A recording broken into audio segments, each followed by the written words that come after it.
Chapter 22, The Prodigal. As Bill turned around, his expression went from surprise to shock. There, standing just a few paces away, was Dr. Michael Richardson. "Mike? That is Dr. Richardson?" "I imagine there's quite some story behind a life like that," said Dr. Richardson, "but it's very hard for me to find meaning in the suffering." Bill was still trying to recover from the whiplash of a second chance meeting with his self-appointed adversary, but he stood to greet him in Christian charity. "Dr. Richardson, how is it that you're here in Seattle?" "NAS business," said Richardson curtly, as though he just realized the awkward position he'd placed himself. He started to turn away. With that, Bill seized the opportunity afforded him. "It is interesting to me that you say there's no meaning in the suffering of this man, yet it reminded you the motivating words of Jesus to relieve the suffering of others. Too often people say such suffering is meaningless, yet these wounds are the very same ones that Christ came to bear on the cross." As I said, there's likely a sad story behind this man's current condition, but neither of us knows what had brought him to this place. Yes, it's presumptuous to jump to conclusions based on appearance, but let me now ask a question that you first asked me. And what was that? You once challenged me if I had ever asked the question, why me?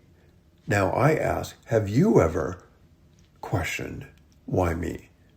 Richardson's countenance dropped, and then he stiffened. "No, I have not asked, why me? But I have asked, why him?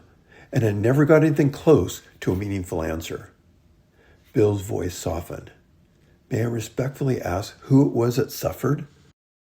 Richardson paused. "My older brother, James. He was the most caring and compassionate person I have ever known. He was full of the joy of life and sought every possible opportunity to share that life with others. In his last year of college, he decided to take a year off to join the Peace Corps to get closer to the people he cared about. He planned to join a health education project in the Congo. While in transit, he stopped at a village to get water. The villagers were terrified by fever they did not understand. He decided to stay to help. The fever was Ebola. He fought it, but only lasted 2 weeks. James never stepped foot in the Congo." "Oh, I'm so sorry. That must have been terrible for you and your family." "Terrible? Terrible? Have you ever read The Hot Zone by Richard Preston? That terrifying book reveals the truth about what happens to the unlucky souls that contract a hemorrhagic fever. As a biologist, I expect you know what happens. They literally fall apart as they bleed from every orifice of their bodies. James almost certainly died a terrifying, painful, and meaningless death. I just can't believe that a good God would create something so monstrously evil." Now Bill paused and only started after he had checked his motives with his Savior. "Dr. Richardson, clearly we see the world through a different set of lenses. Whereas you see a man suffering without meaning, I see a man to which I should give compassion out of love for Christ. While you see your brother suffering as meaningless, I see an amazing picture of the sacrificial suffering of Christ. Christ also went to where he could get closer to the people he cared about. Christ also suffered a terrifying, painful, and apparently meaningless death. He risked and sacrificed everything for those he loved. And when he rose from the dead, his disciples were filled with a fearless faith that transformed the world. I stand in that faith, as do these young people working around us today. Well, all such sentiments may be fine as a means to motivation, but I believe in science. For me, the evidence from this harsh, cruel world comes down every time in favor of evolution. Again, I ask, are you really satisfied that the explanation for all the bad things of the world is sin? As I said before, this is a fallen world, not the original, very good creation. There are many illustrations that could be offered, but I personally choose the Chernobyl nuclear disaster. In that frightening event, the Soviet government first blamed the plant managers for operational negligence. Later, the world community held the government responsible for design negligence. Whatever the case may be, gross irresponsibility is the common sin. The immediate deaths from exposure to radiation were terrifying and painful, but the subsequent suffering from birth defects are heartbreaking and even monstrous. The very earth will be polluted for hundreds of years, and there is no way of estimating how many future generations will suffer consequential birth defects. Sin was the cause of all the degenerative suffering that followed. Really terrible things do happen in an otherwise good creation as a natural consequence of sin. And clearly both the guilty and the innocent suffer from sin. In the end, the only important question for those who know that they are guilty is this: will I receive God's gift of forgiveness and eternal life? Bill, just as before, we have come full circle. I regret that we did not come to a reasonable solution when we first met, but it doesn't appear we will today. I really do wish you well, but I don't see how I can pursue this any further. Good day. With that, Dr. Richardson paused to look Bill in the eyes, and then he turned and walked off briskly in the direction he had appeared. Just then, Andrew approached his father from the edge of the square. "Dad, who is that guy?" "That, my son, is Dr. Michael Richardson." "The guy who hammered you at the Senate hearing?" "The very one," he said with a shrug. "What are the chances of that?" "These days, I'm not surprised by any coincidences." "Okay, so are you ready for some food?" "Starving." "Good. Right around the corner is a coffee shop I've been telling you about." "Well then, lead the way." After they ordered and settled in at their table, Andrew began with some good news. "Dad, I'm feeling a whole lot better these days, and the doctor now seems to think the concerns about full-blown AIDS were premature." "Well, that's really great news, Andrew. But what about the problems with the blood infection?" "The doctor explained that these kinds of infections do occur in some unusual cases, and the recovery of my immune system seems to confirm his optimistic outlook." Bill's eyes began to tear up as he choked out his words. "Oh, Andrew, that is truly good news. I am so thankful. God is so good." "Dad, remember how you told me that this Richards guy was once an enthusiastic member of some Christian church? Why do you think that people like that choose to turn away from God?"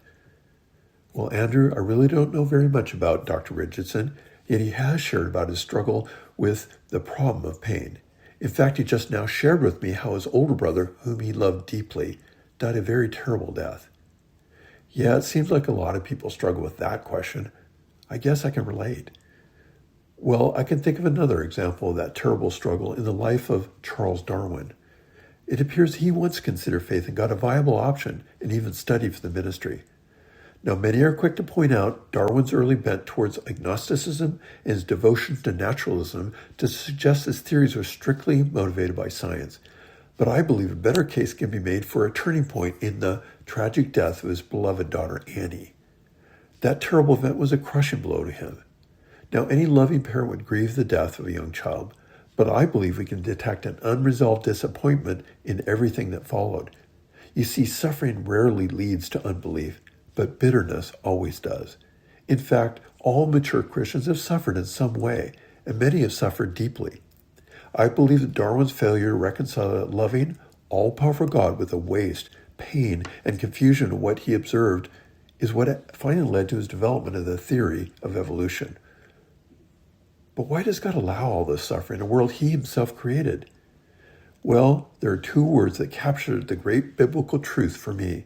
They are love and freedom. Because of God's love, he gave us freedom. Now, according to Genesis 1:31, in the beginning, God saw all that he made, and it was very good. You see, the original creation was inherently different from anything we now know. At that time, there was perfect harmony between man and God, man and humanity, and man and nature. But with freedom, there's always the possibility of a rebellious rejection of the love that grants it. As you know, this is just what happened, and so man forfeited his perfect place of purpose. Today we mistake the beauty we observe in the world, a beautiful sunset, a meandering river, a snow-covered mountain, and even a newborn baby as a realization of perfection and creation. I believe that all these are windows to God's grace, but only as a kind of broken beauty in a fallen creation. A beautiful sunset is often the aftermath of a destructive forest fire. A tranquil river valley is usually the result of a catastrophic flood. The fresh snow on a mountain likely covers an explosive volcanic origin. A perfect baby can grow up to be a rebellious youth or adult. Yeah, Dad, as I know too well. Oh, Andrew, I wasn't directing my words at you. I was just speaking in principle, and I hope that I've been honest about how this has worked out in my own life. Yeah, you have, Dad, but once I felt like my rebellion had cost me a good life, I thought, why even try? Precisely, Andrew. Because of life's many disappointments, we all lose hope of perfection. The truth is that suffering is not the problem at all. We all know that suffering is part of life, yet somehow we imagine that it will pass over us as though we were back in the garden. I believe the image of God created in each of us yearns for restoration to God's original perfect plan. But until Jesus returns to restore all things, perfection is only experienced through the sinless life of Christ. The good news is that believers can now rest in his imputed perfection. You know, Dad, I've heard all these things all my life, but until recently it didn't seem real to me. The fact is that 2 weeks ago, my roommate helped me rededicate my life to Christ. I still don't understand it all, but some things are finally falling into place. Bill faltered as he tried to catch his breath. Oh, Andrew, thank you so much for sharing this with me. He stumbled for words.